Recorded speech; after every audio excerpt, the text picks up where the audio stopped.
I'm Cameron, and I grew up in the shadow of a star. That star was my older sister, Lily. Our house was always filled with people, aunts, uncles, cousins, you name it. They'd pour into our backyard like ants to a picnic, drawn by the promise of my mom's famous barbecue and the chance to see Lily perform. Our backyard was like a stage, with its neatly trimmed lawn and the big oak tree that provided the perfect backdrop. Dad would fire up the grill, the smell of charcoal and sizzling meat filling the air, while Mom bustled around, making sure everyone had a drink in hand. "Lily, sweetie," Aunt Marge would call out, her voice cutting through the chatter. "Why don't you give us a little song?" And just like that, all eyes would turn to my sister. Lily would hop onto a chair, her golden curls bouncing, a mischievous glint in her eye. She'd clear her throat dramatically, and then, magic. "My heart will go on and on," she'd warble, doing her best Celine Dion impression. The adults would go wild, clapping and cheering like they were at a real concert. Mom and Dad would beam with pride, Dad often wiping a tear from his eye. Meanwhile, I'd be off to the side, trying to blend in with the bushes. It's not that I didn't want to join in, but every time I opened my mouth to sing, it sounded like a cat being strangled. And poetry? Forget about it. The words would tangle on my tongue, leaving me red-faced and stammering. I've heard my relatives whisper that I'm so unlike my sister. It wasn't just the relatives. Mom and Dad made it clear who the star of the family was. While Lily got shuttled from dance classes to singing lessons to art workshops, I was left to my own devices. Not that I minded much. I found solace in the dusty old books that lined our shelves. The only person who seemed to get me was Great Aunt Maggie. She'd find me hiding behind the garage or up in the treehouse, nose buried in a book. "What adventure are you on today, Cameron?" she'd ask, settling down beside me. I'd look up, grateful for the interruption. "Oh, just reading about ancient Egypt," I'd say, showing her the cover of my latest find. Maggie would nod, her eyes twinkling. "You've got a good head on your shoulders, girl. Don't let anyone tell you different." Those moments with Maggie were like a balm to my soul. She didn't expect me to perform or be anyone other than who I was. With her, I could just be Cameron, the quiet, bookish girl who preferred the company of paper and ink to the chaos of family gatherings. But as much as I cherished those moments, they couldn't erase the sting of being the forgotten child. Every time Lily mastered a new song or won another award, my parents would shower her with praise and gifts. New clothes, the latest gadgets, you name it, Lily got it. And me? I got hand-me-downs and sighs of exasperation. School became my sanctuary. While I wasn't exactly Miss Popularity, I found my groove in the classroom. I wasn't content to just sit there and let the lessons wash over me. No, I was determined to understand every single thing the teachers said. "Mrs. Thompson," I'd say after class, my voice quiet but steady, "could you explain that bit about mitosis again? I didn't quite get it." She'd smile, obviously pleased by my interest. "Of course, Cameron. Why don't we go over it together?" If a teacher couldn't spare the time, I'd ask for book recommendations. Soon, my backpack was always bulging with extra reading material. I'd stay up late, poring over those books, determined to master every subject. All that hard work paid off. By the time I hit high school, I was top of my class. For once in my life, I was the best at something. I even made a few friends, other bookworms, who didn't mind my quiet ways. As graduation approached, our house became Lily Central.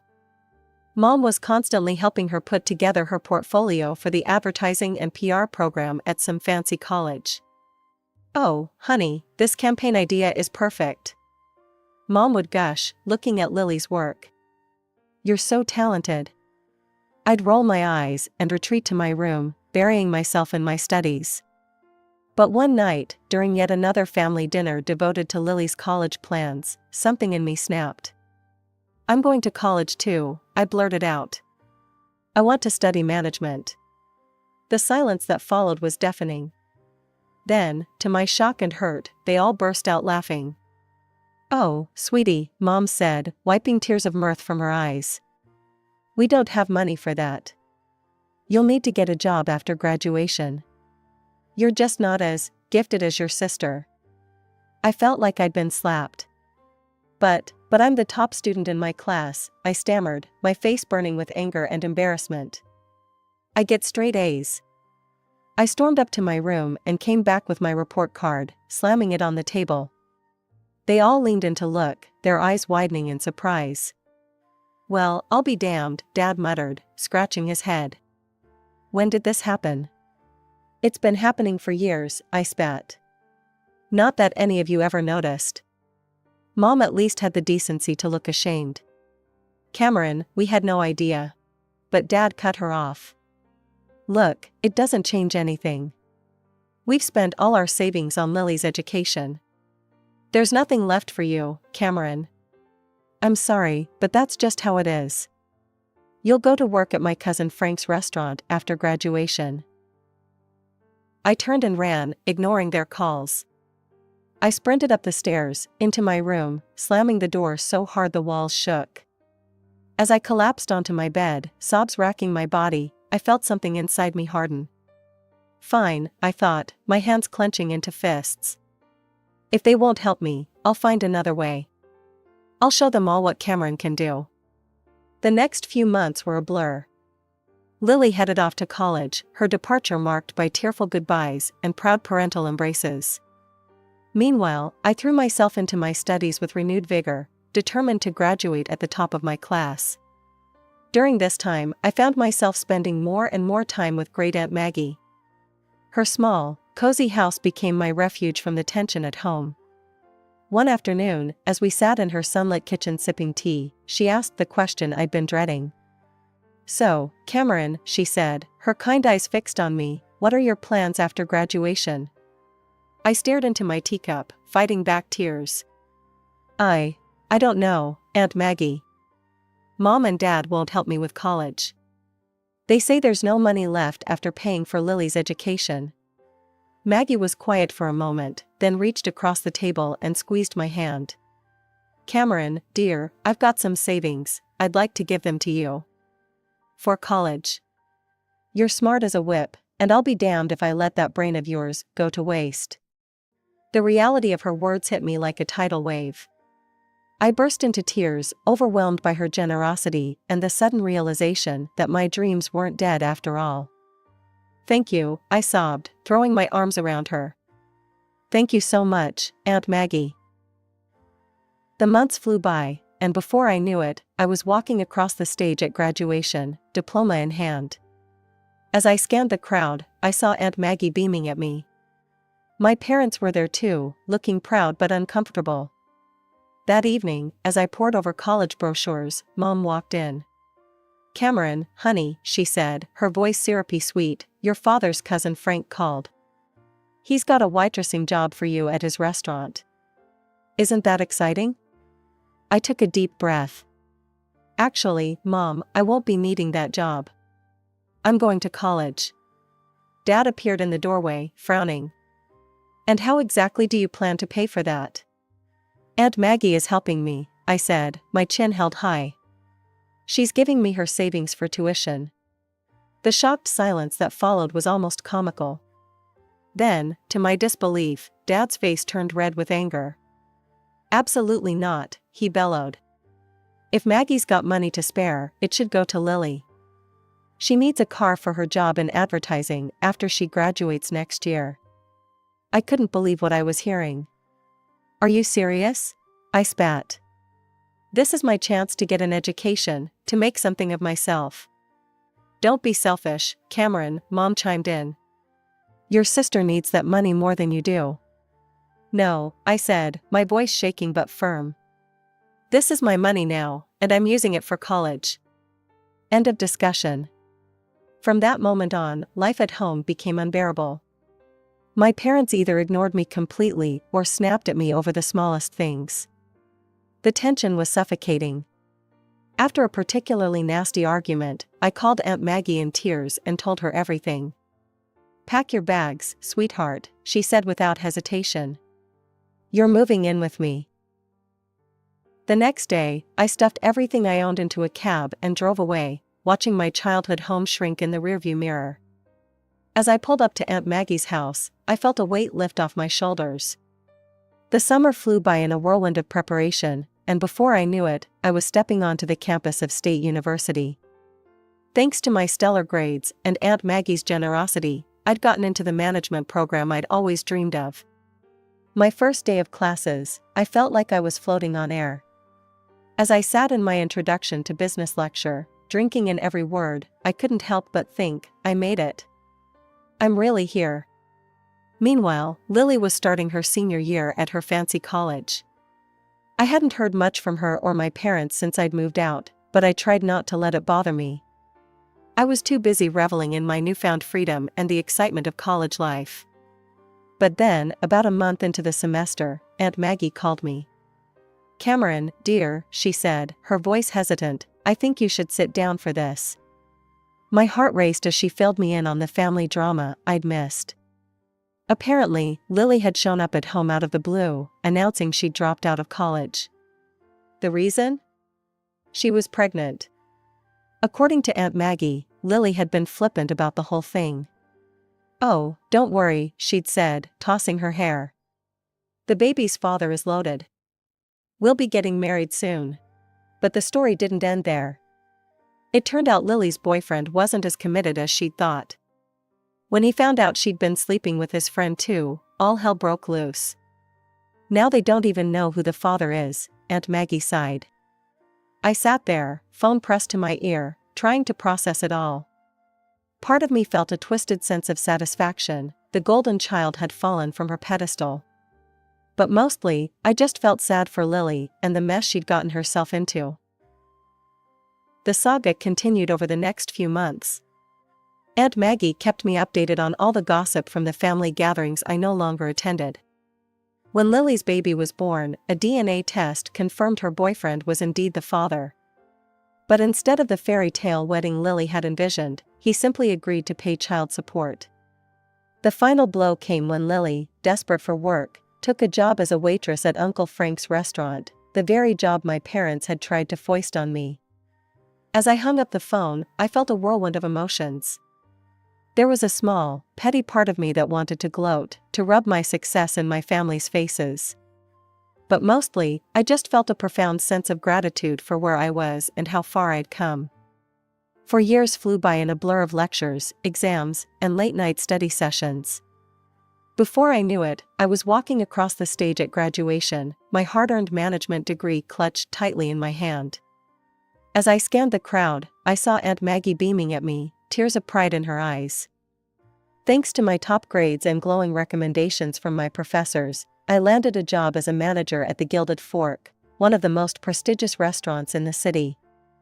The salary was more than I'd ever dreamed of, and for the first time in my life, I felt truly successful. With my first paycheck, I knew exactly what I wanted to do. I marched into the electronics store and bought the latest smartphone for Aunt Maggie. Her face lit up when I presented it to her. "Oh, Cameron," she gasped, turning the sleek device over in her hands. "This is too much." I grinned, already pulling out my own phone. "Not at all. Now, let me show you how to use it." Over the next few weeks, I taught Aunt Maggie the ins and outs of social media. She took to it like a duck to water, especially loving Facebook's video feature. Soon, her page was filled with clips of her garden, her cat, and her infamous apple pie in various stages of creation. I'd watch her videos during my lunch breaks, always making sure to leave a comment or a like.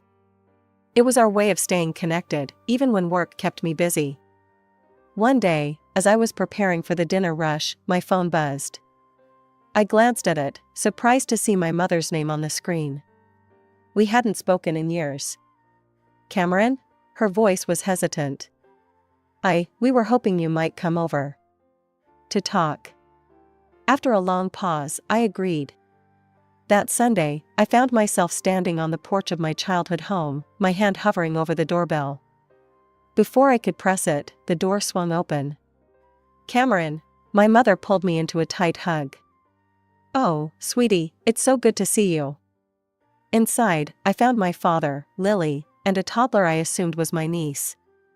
The atmosphere was tense, but not hostile like I'd feared. "You look good, kiddo," Dad said, his voice gruff but warm. "We hear you're doing well for yourself."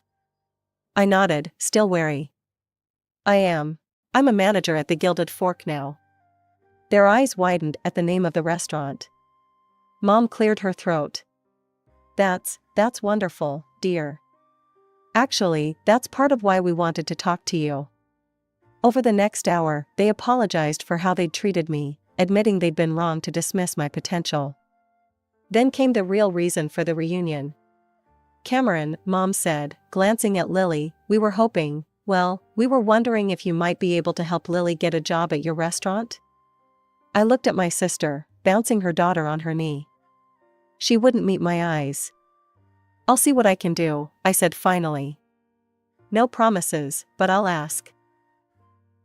True to my word, I spoke to Mr. Reeves, the restaurant owner, about Lily. To my surprise, he agreed to give her a shot as an administrator. Lily started the following week. I watched her closely, half expecting her to fail or cause drama. But to my shock, she excelled. She was punctual, efficient, and the customers loved her charm. As the weeks passed, I found myself relaxing around her. We weren't best friends by any means, but we developed a cordial working relationship. Just when I thought I had everything figured out, the universe decided to throw me another curveball, this time a positive one. Mr. Reeves called me into his office one day. My heart raced, wondering if I'd done something wrong. Instead, he grinned at me and said, "Cameron, how would you like to help me expand the business?" Before I knew it, I was overseeing the opening of not one, but 3 new restaurants. My days became a whirlwind of staff meetings, menu tastings, and number crunching. It was exhausting, exhilarating, and everything I'd ever dreamed of. The promotion came with a significant pay bump, and suddenly, I found myself with more money than I knew what to do with. That's when the calls from my parents started. At first, it was just small things. "The roof is leaking," Mom would say, her voice hesitant. "We were wondering if you might be able to help out a little." I was surprised at how good it felt to say yes, to be able to solve their problems with a simple transfer of funds. It started with the roof, then it was a new water heater, and before long, I was funding a complete home renovation. As their financial situation improved, thanks to my monthly allowance, the infamous family parties started up again.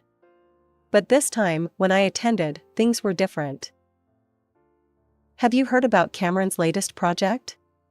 Mom would gush to the relatives. "She's opening a new restaurant downtown. We're so proud of her." I'd catch Lily's eye across the room, and she'd give me a small smile. She was doing well too, having been promoted to head administrator at the Gilded Fork.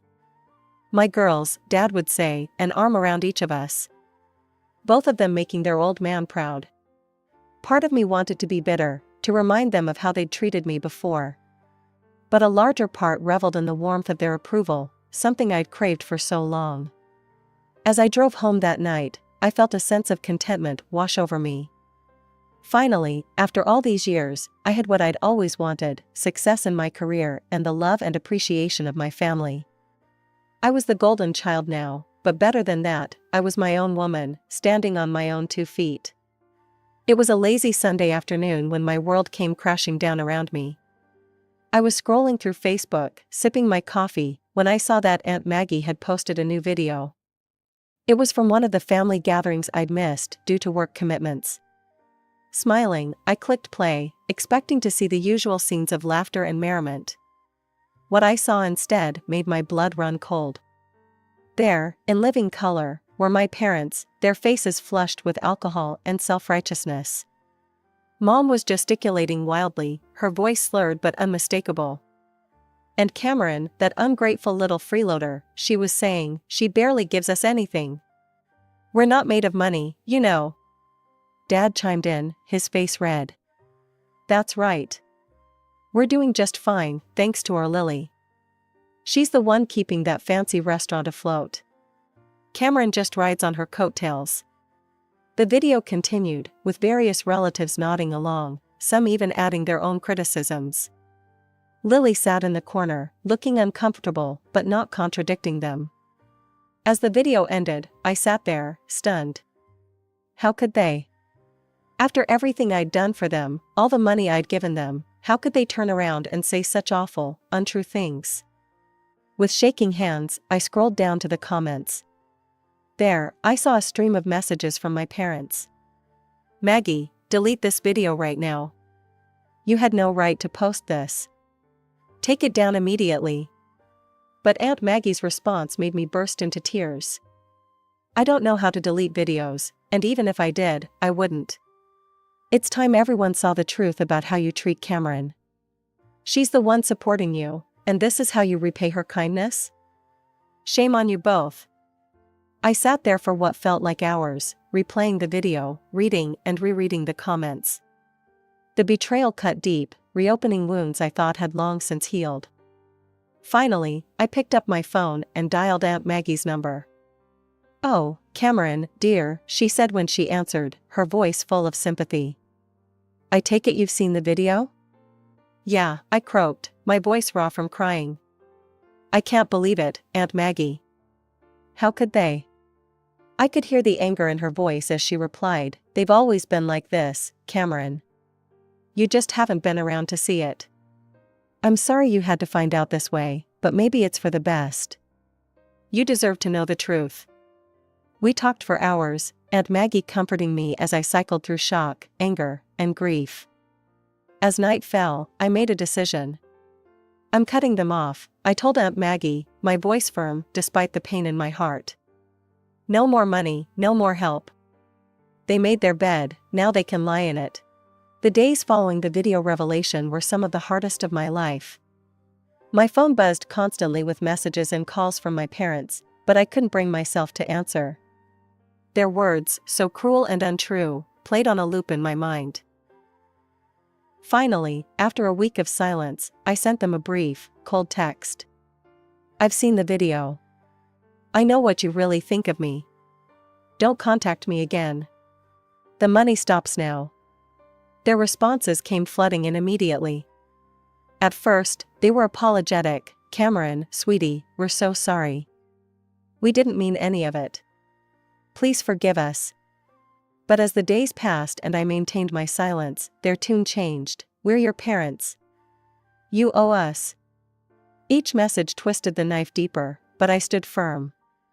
I'd given them chance after chance, and they'd thrown it all back in my face. It was time to break the cycle. Lily, surprisingly, stayed out of it. At work, she was the model employee, efficient and professional. If she harbored any resentment over the loss of our parents' financial support, she didn't show it. Our interactions remained cordial but distant. "I'm not taking sides," she told me one day after a staff meeting. "It's between you and them." I nodded, appreciating her neutrality even if part of me wished she'd stand up for me. But I understood. She had her own child to think about now. As the weeks turned into months, I found myself leaning heavily on Aunt Maggie. Our Sunday video calls became the highlight of my week. She'd regale me with stories from her garden or her latest baking adventure, providing a much-needed dose of normalcy in the chaos my life had become. "You're doing the right thing, Cameron," she'd assure me when doubts crept in. "Don't let them manipulate you anymore." To my surprise, other relatives began reaching out too. Cousin Sarah, who'd always been kind to me at family gatherings, sent me a heartfelt email. "I saw the video. I want you to know I think you're amazing, Cameron. What you've achieved, how you've helped everyone, you're an inspiration. Don't let anyone tell you otherwise." Uncle Bob, Dad's brother, called me out of the blue. "Kid, I've watched you grow up and become this incredible woman. Your parents are fools if they can't see how special you are. You've got family in your corner, remember that." These messages of support were like balm to my wounded heart. I realized that while I might have lost my parents, I'd gained a family who appreciated me for who I truly was. As the year drew to a close, Mr. Reeves called me into his office. I went in nervous, wondering if the family drama had somehow affected my work performance. Instead, he smiled broadly and said, "Cameron, I'm retiring next year. I want you to take over as CEO of the restaurant group." I stood there, shocked into silence. Finally, I managed to stammer out, Are you sure?" He nodded, his eyes twinkling. "I've never been more sure of anything in my life. You've earned this, Cameron. You're the reason this business has flourished. It's time you took the reins." As I left his office, my head spinning with possibilities, I realized something profound. The little girl who'd been overlooked and underestimated had grown into a woman who'd surpassed everyone's expectations, including her own.